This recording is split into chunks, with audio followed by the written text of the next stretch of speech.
Hi, Andy. Hi, Victoria. So today on our podcast, we will be interviewing Dr. Peter Gibson. And the subject is the FODMAPs diet, which some people may not have heard of.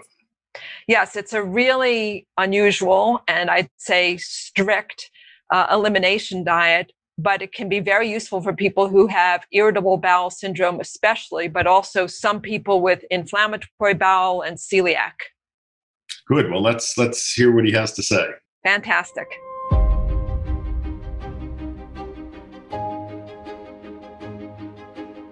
It's my pleasure to welcome Dr. Peter Gibson, who is Professor and Director of Gastroenterology at the Alfred and Monash University. He's also past president of the GI Society of Australia. His present research interests include inflammatory bowel, celiac disease, and irritable bowel syndrome. And a major focus of his work is on the use of diet to control gut symptoms and to influence outcomes. Today, we will be speaking specifically about the FODMAP diet. Welcome, Dr. Gibson. Thank you for that introduction. You're welcome. So I want to start by asking, what does FODMAP stand for and what are they?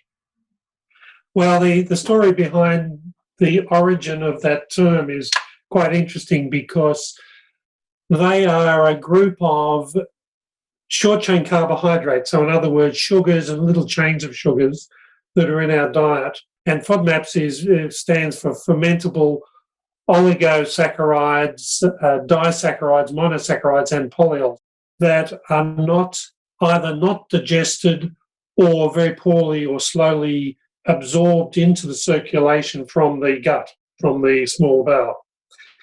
And they comprise things like fructose, lactose if you can't digest lactose, things called polyols like sorbitol, mannitol, which are in food and also used as artificial sweeteners, and oligosaccharides, which are just short chains of sugars that are the most common ones in the diet are fructooligosaccharides.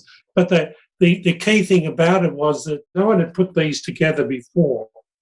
And when we started talking about this, you can see how it was quite difficult talking about them when there was no collective term for them. So that's where we had a little competition in the department. We said we have to have a collective term, and FODMAPs won.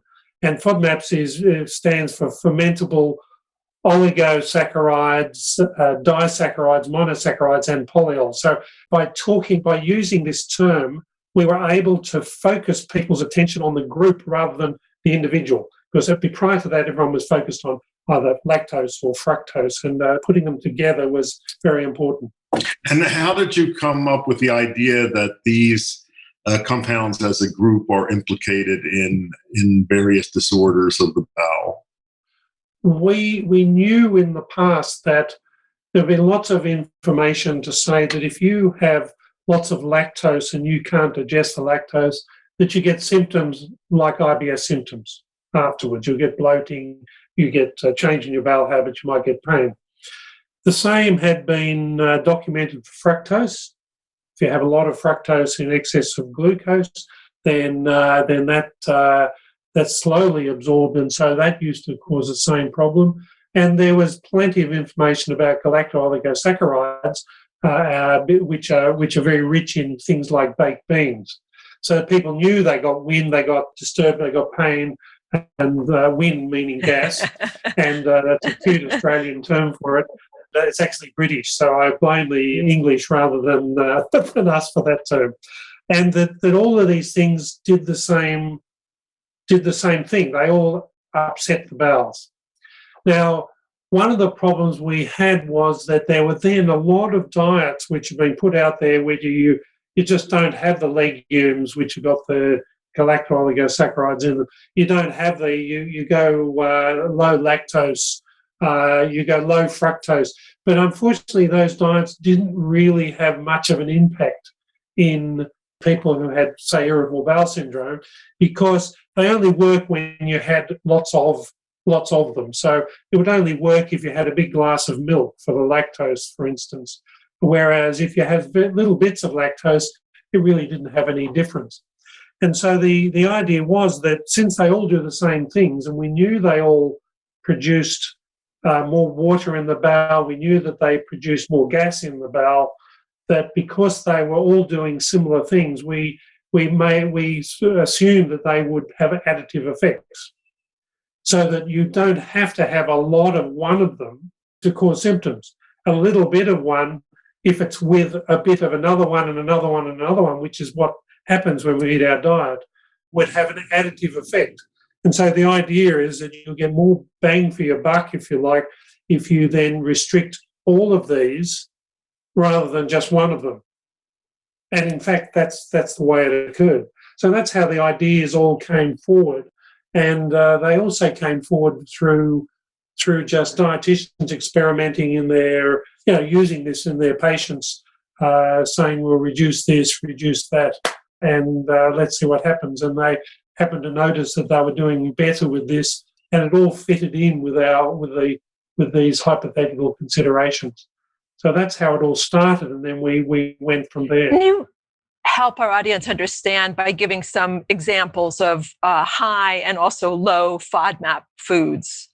Probably the enemy number one is onions and garlic and leeks and of the onion family. They have these fructo-oligosaccharides, or what we call fructans, in them. They're a real problem. Many wheat products have a lot of fructans in them. Beans, legumes have a lot of galacto-oligosaccharides, which are these galactose-containing short-chain molecules. Fructose is things like, there are certain fruits that have a lot more fructose than glucose in, because if you have fructose and glucose together, they get absorbed very well. We've got mechanisms of dealing with that. Whereas if you have lots of fructose by itself, it causes problems. And these are apples, pears, and then there are the polyols like mannitol. There's lots in mushrooms, for instance. Sorbitol, there's not only is it added to things like sugarless chewing gum and candies, but it's present in apples and pears. And you could see that if you have apples or pears, they've got fructose and polyols and sorbitol, so they have a double whammy. And a lot of people did describe apples being a problem, or pears. So these are the sort of examples of things. But what we do know is there are a lot of foods that have more than one of these in them. It's striking to me that a lot of these foods are things we generally consider healthy. Apples and beans and onions, the onion family. I mean, we usually think of these as rather healthy foods. Is it a good idea to eliminate these? How long do you have to eliminate them for? Well, the whole thing is that healthy food is not a one-size-fits-all thing. If you don't have irritable bowel syndrome, these are healthy foods. There's no problem. They're healthy foods if you have irritable bowel syndrome, if you want to put up with your symptoms.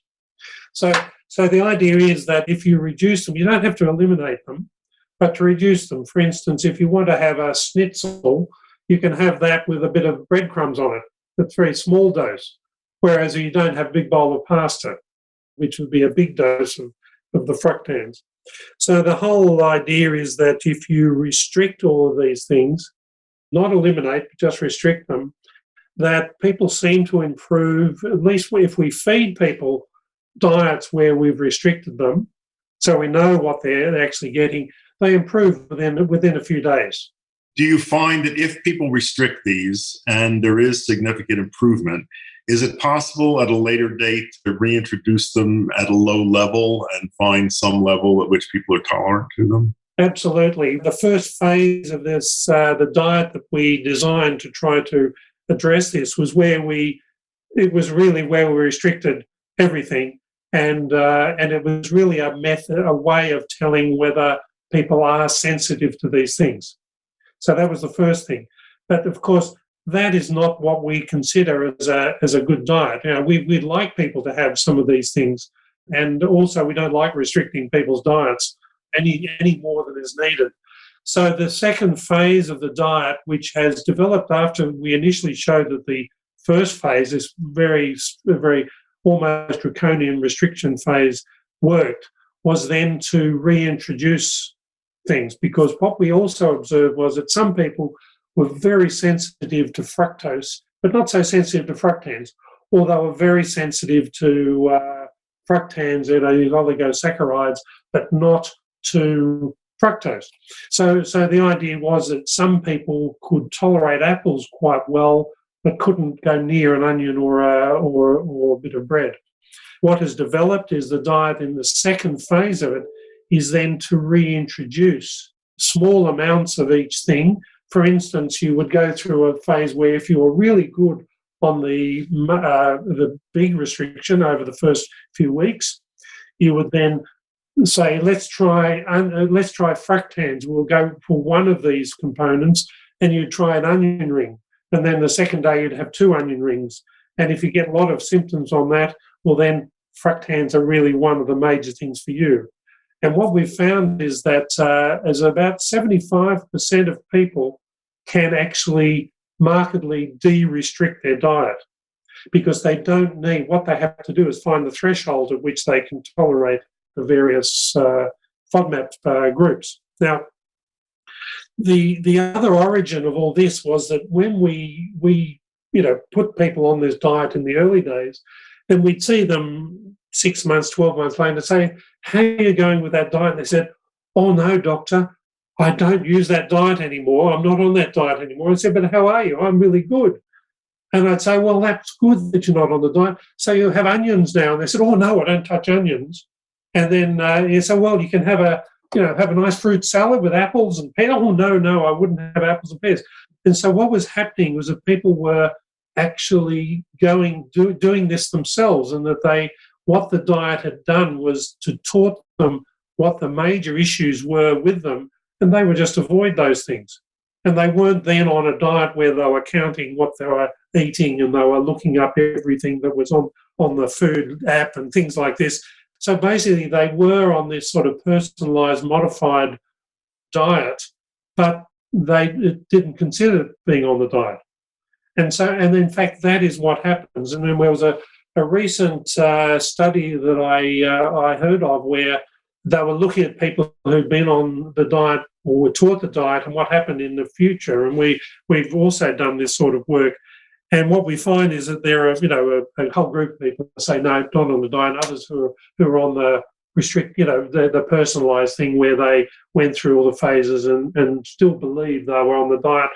And what we found when we measured how much FODMAPs they were actually eating in their diet, we found that, in fact, they were both the same, that they were both reduced compared with what you would expect in a healthy population. So the thing about it is that it's not you go on this diet and it's a life sentence that you've got to be on, but a bit like, unfortunately, celiac disease, where, you really have to, there's only one way, you have to be completely devoid of gluten for your health.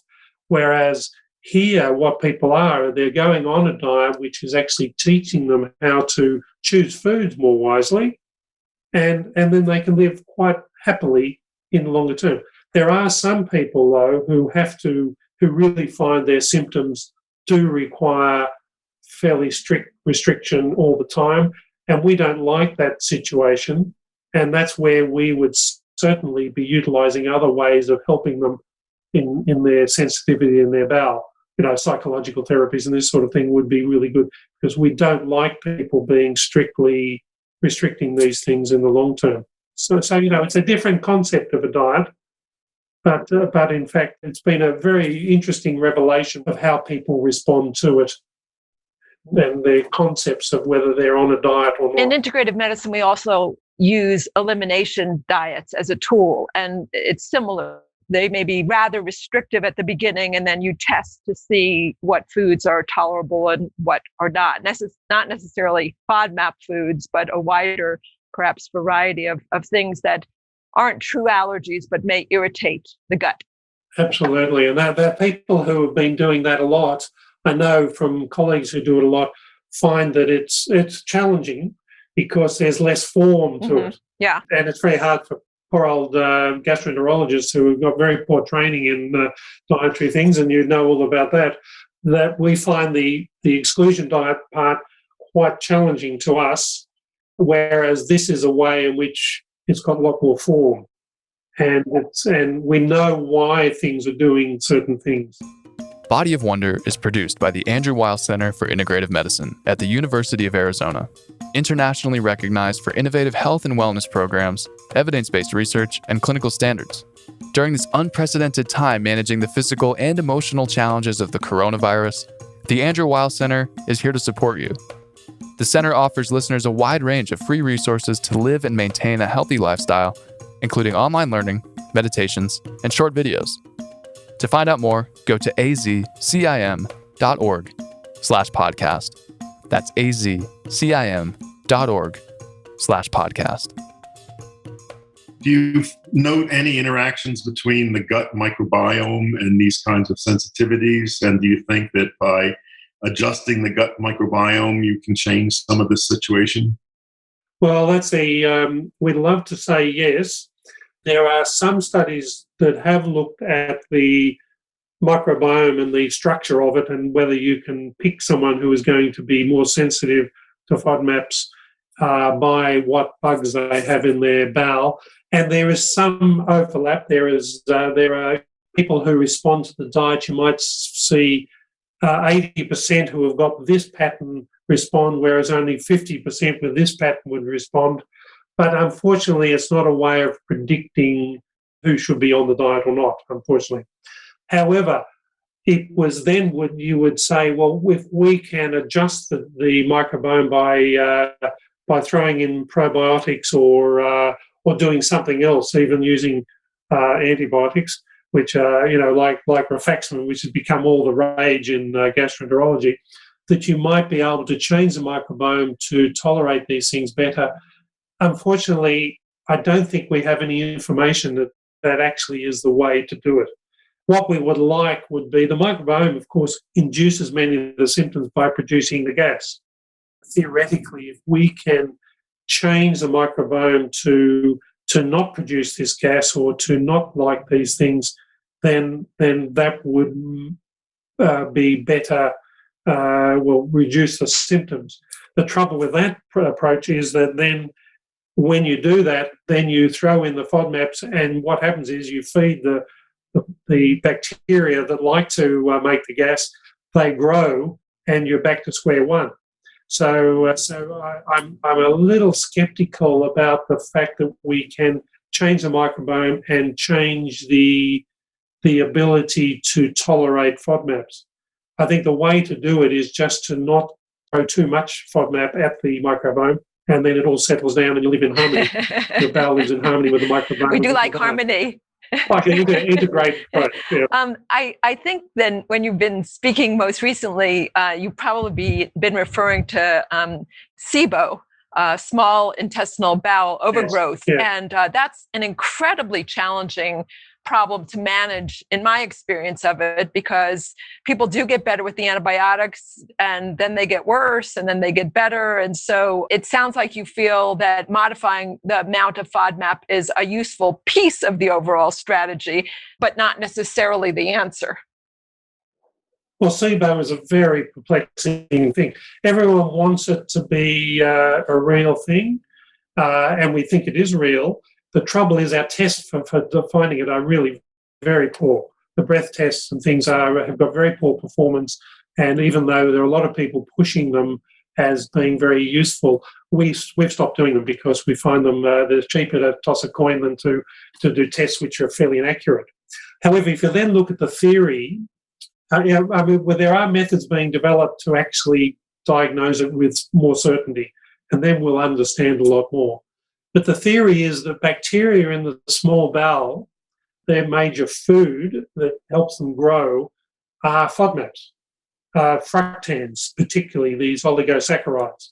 So strictly speaking, what should happen is that if you reduce the FODMAPs, you should reduce the small bowel bacterial populations. Now, that hasn't been shown because we haven't been able to get to the right places to show that we're reducing these populations. But so I would see that the low-FODMAP diet is a diet for SIBO in any case. The problem with the antibiotics is that, of course, they don't have any maintenance They reduce it, symptoms improve, and we don't know whether antibiotics are doing it by changing the large bowel or the small bowel bacteria. That's the other problem. So, I think I'm sure that you're in agreement with me that antibiotics are, there might be a temporary solution for some people in difficult problems, but they're not a long-term option. And we have grave reservations about using antibiotics in any situation, any routine situation. We'd much rather keep them for people who are really struggling with their symptoms to try to get control. How about for inflammatory bowel disease? Well, this has been now very well studied.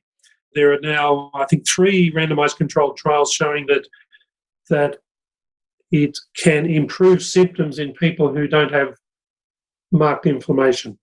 So then people who have quiescent disease, in other words, the inflammation is well controlled, who have persisting symptoms, so they're functional gut symptoms rather than symptoms due to nasty inflammation, ulceration, and so on, that at least 50% of them will improve considerably with the low-FODMAP diet. The issue here is that it doesn't do anything for the inflammation itself. So it's not a treatment for inflammation.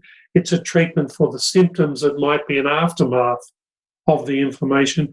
Or, of course, people that have inflammatory bowel disease can also have irritable bowel. I mean, if it's 10% of the population, 10% of people with IBD might have IBS.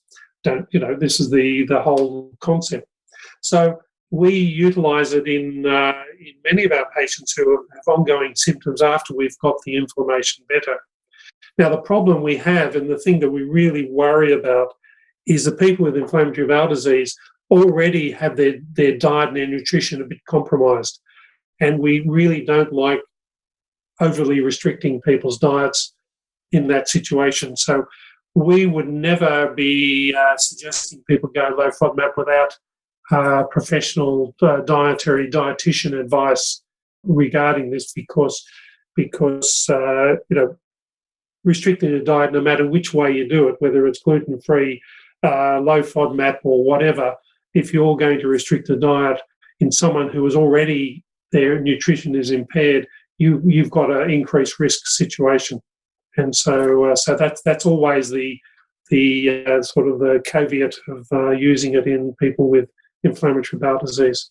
So we've talked about irritable bowel syndrome, inflammatory bowel disease, SIBO. Is there anything else that you think is especially amenable to treatment with FODMAP restriction? Well, there was a lot of experience in people with celiac disease who have been compliant with a gluten-free diet, have done well from the small bowel healing point of view, but have persisting symptoms. There's one randomized controlled trial that showed that low FODMAP diet was better than just staying gluten-free. Gluten-free diet, of course, does reduce the FODMAPs to some extent because you're not having the wheat-derived FODMAPs, but it doesn't reduce it enough in many people to help their symptoms.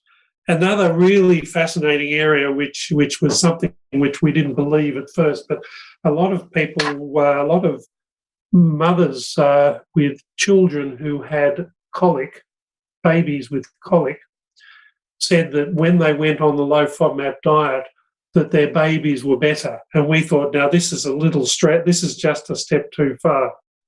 So what we did an open trial in mothers who got children with colic, fed them a low FODMAP diet, and they seemed to improve, the children seemed to improve much more than what you would normally expect. So we did a randomized controlled trial where we gave mothers a normal FODMAP diet and a low FODMAP diet, crossed them over in a random way, and we found that the colic was better in the children when they were low FODMAP.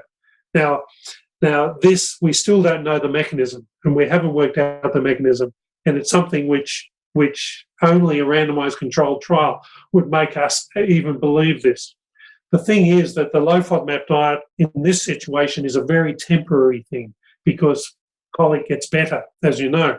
But if you've had a colicky child, fortunately my children weren't colicky, but it really is a very, very difficult thing. And so anything that can help in that situation is useful.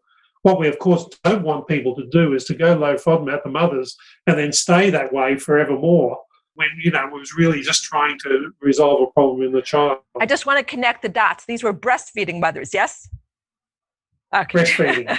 We haven't done it. We haven't done it with the formula-fed children, but these were they were 100% breastfeeding.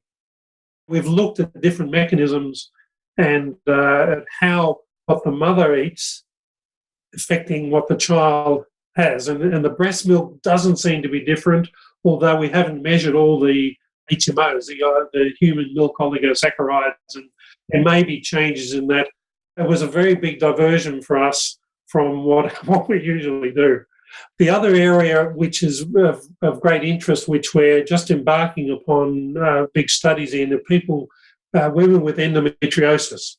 One of the observations that has always been made between is that gynecologists would have people who've got lower gut symptoms with endometriosis, and they blame the endometriosis. If that person went to the gastroenterologist, they would blame the irritable bowel. And we know that people who have endometriosis do have increased sensitivity in their bowel. The mechanism, there are lots of theoretical mechanisms, we don't know why. But one observation was in a study by one of our nurse researchers who was running a clinic in New Zealand for irritable bowel syndrome, that when she looked back at the large number of women who had endometriosis and those who didn't, the ones with endometriosis did better with low FODMAP diet than the ones who didn't. And this is a fascinating thing. And then when you look at all this, you know that people with endometriosis do tend to have more sensitive bowels. They too tend to have more irritable bowel syndrome. So this link is being made. It's not that low FODMAP diet fixes endometriosis. That's far from it. But it may be a strategy in which symptoms which are attributed to endometriosis can be improved. And we're trying to look at what this relationship is, because in the endometriosis area, there's it's a difficult area, and any strategy that might improve people's suffering is going to be very well worthwhile. And the other thing is that gynecologists and gastroenterologists are very seldom taught. We don't do research across the way. It hasn't been integrated at all. Is there some group of people or individuals who should absolutely avoid a FODMAP diet? Absolutely. One of the things that we were always concerned about was that in dealing with a population of people with irritable bowel syndrome, there's 10, 15, 20% of people, that depends on what your referral population is, already have disordered eating. I'm not talking about eating disorder. We're not talking about anorexia nervosa or anything like that. We're talking about that they already have restricted their diet and are frightened to eat this, frightened to eat that, because they find that food causes their problems and have been searching for issues. And we have people who have referred to us who stopped lactose, then they stopped gluten, then they went on a vegetarian, or then they went on this diet and that diet. And what was happening is people tend to accumulate these dietary restrictions, and when they get to see us, they're on a chicken and rice diet, and nutritionally very poorly off, and often don't eat much to avoid their symptoms, and already underweight, and really a very disordered eating pattern. And so the last thing you want to do then is send that person to a dietitian to further restrict what they have. I suppose chicken and white rice is okay, but it's hardly a diet. Have you heard the term orthorexia nervosa? Orthorexia is, I love that. That was published in the Journal of Yoga first. Yes. Yeah. When I can tell you, when we're aware of this term, and this is a very nice concept, I had a meeting in our department, our seminar, and with about 20 or 30 gastroenterologists there, and we presented this term orthorexia, and everyone was nodding their head, thinking of all their patients who had this really picky eating, and it's actually gaining more traction as a legitimate term. And I think that this is one of the issues that we have, that our dietitians, and I think all dietitians should be incredibly aware of, that they have to look for these people who've got these so-called ARFID, orthorexia, or are at risk of these things. And that we don't, when you're using a restrictive diet, you have to know what their diet is prior to it. And most doctors are not well versed at understanding or picking these things. I don't think about this enough. And I think the education is going on now. Certainly there's a lot of work being done in the US in this area, trying to increase awareness of the disordered eating pattern. And what we would do in that situation is try to help the disordered eating before even thinking about restricting FODMAPs. And the psychologists have a much more important role. So that's one area that we would definitely not be putting people on the diet. Other areas would be that where people don't want to be on a diet. It's no good sending someone to a dietitian who doesn't want to put in the effort in that area. And there are other situations. Our dietitians won't put a person on a low-FODMAP diet if they already don't eat very much in the way of FODMAPs. And that's another thing that dietitians got the skill of actually defining this with more accuracy than poorly trained gastroenterologists who haven't been trained in working out dietary intake of people. It's a big deficiency in our training. Earlier, you mentioned thinking about people's psychology, and I noticed when I was preparing for our conversation that you've actually studied gut hypnotherapy as an approach. I'm really interested in what you found. Well, we know that diet is not the treatment. It is one modality we have. And as you know, in all this integrative sort of approach, that this is what, there's not one treatment for anything. And we got involved with I was very interested in gut-directed hypnotherapy. We had a couple of hypnotherapists who were very good, and we had some fantastic responses. And so we needed to see whether this was all sort of a little bit of good luck, just placebo. How did it compare with low-FODMAP diet? Because we had good evidence that low-FODMAP diet worked from randomized controlled trials. So we did a trial of our hypnotherapist. We randomized people to hypnotherapy or to the diet or to both at the same time. And what we found was that they all three worked equally as well. And about 75% of people were really good at 6 weeks at the end of their course of 2 dietitian meetings or their 6 weeks of weekly hypnotherapy. And then at 6 months, the vast majority of them were still doing really well.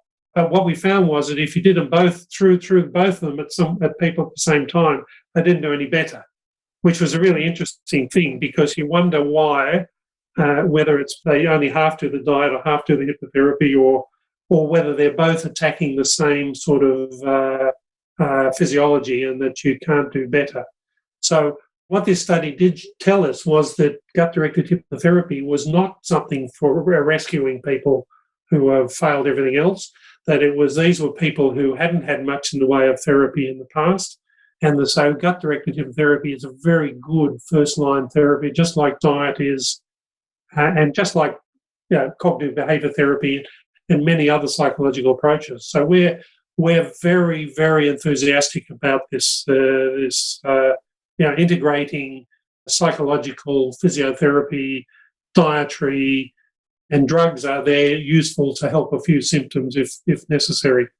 And I must say, in our own clinic, we have an integrated clinic with dietitians and nurse.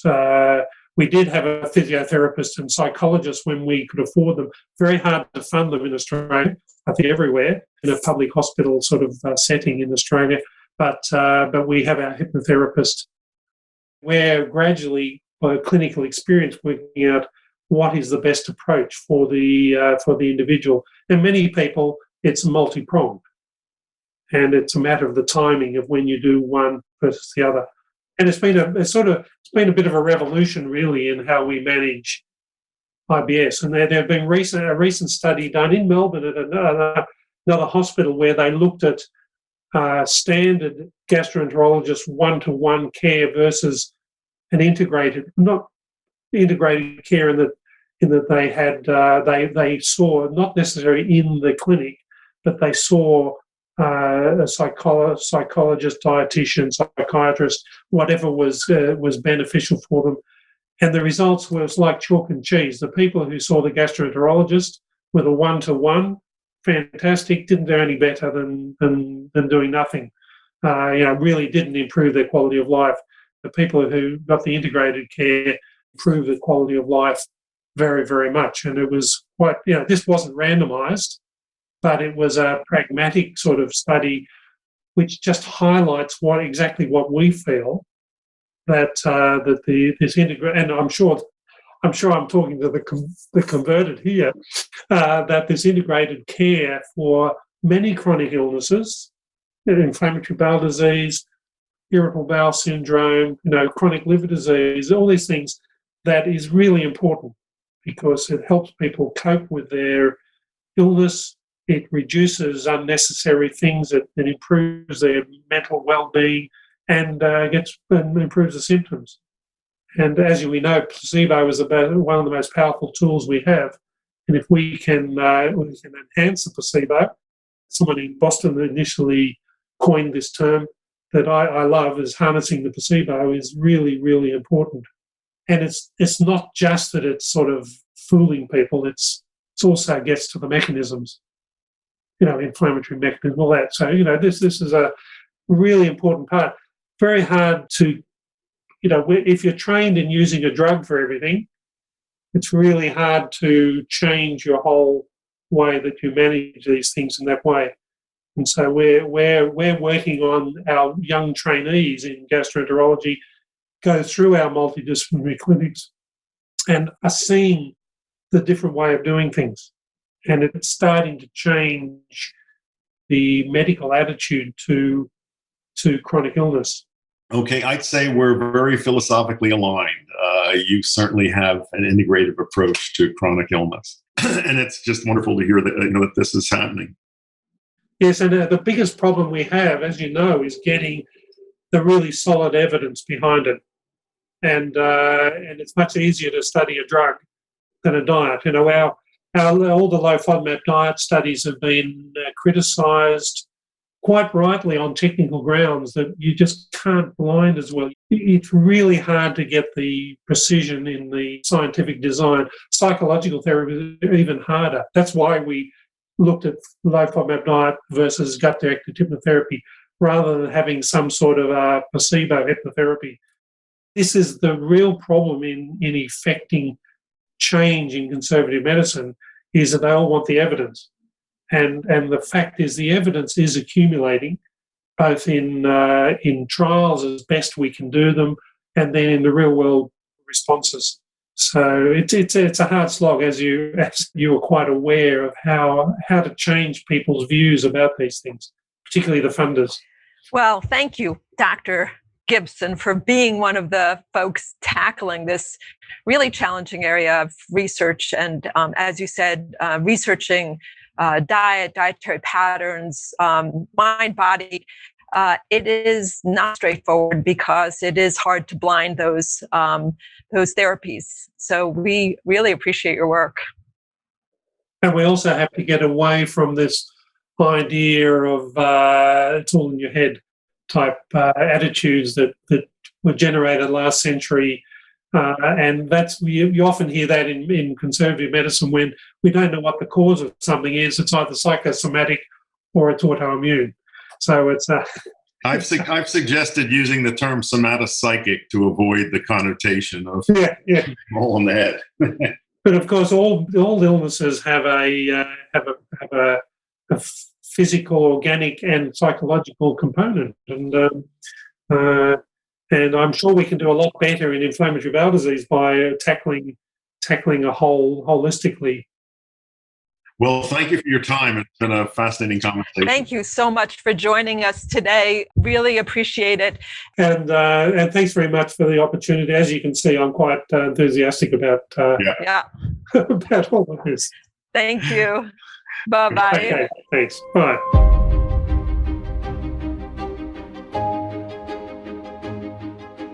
Listeners, this is Dr. Victoria Maizes.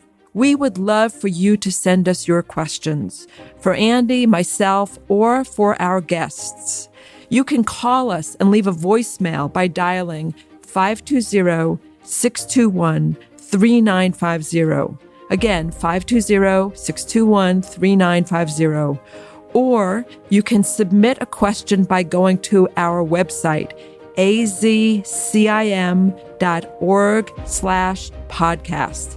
Again, azcim.org/podcast. We will review your questions and try to answer as many as possible on our programs.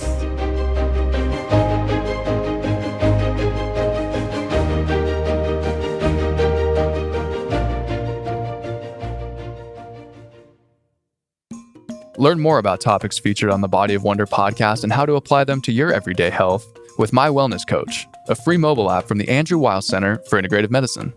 Download today at mywellnesscoach.arizona.edu. That's mywellnesscoach.arizona.edu.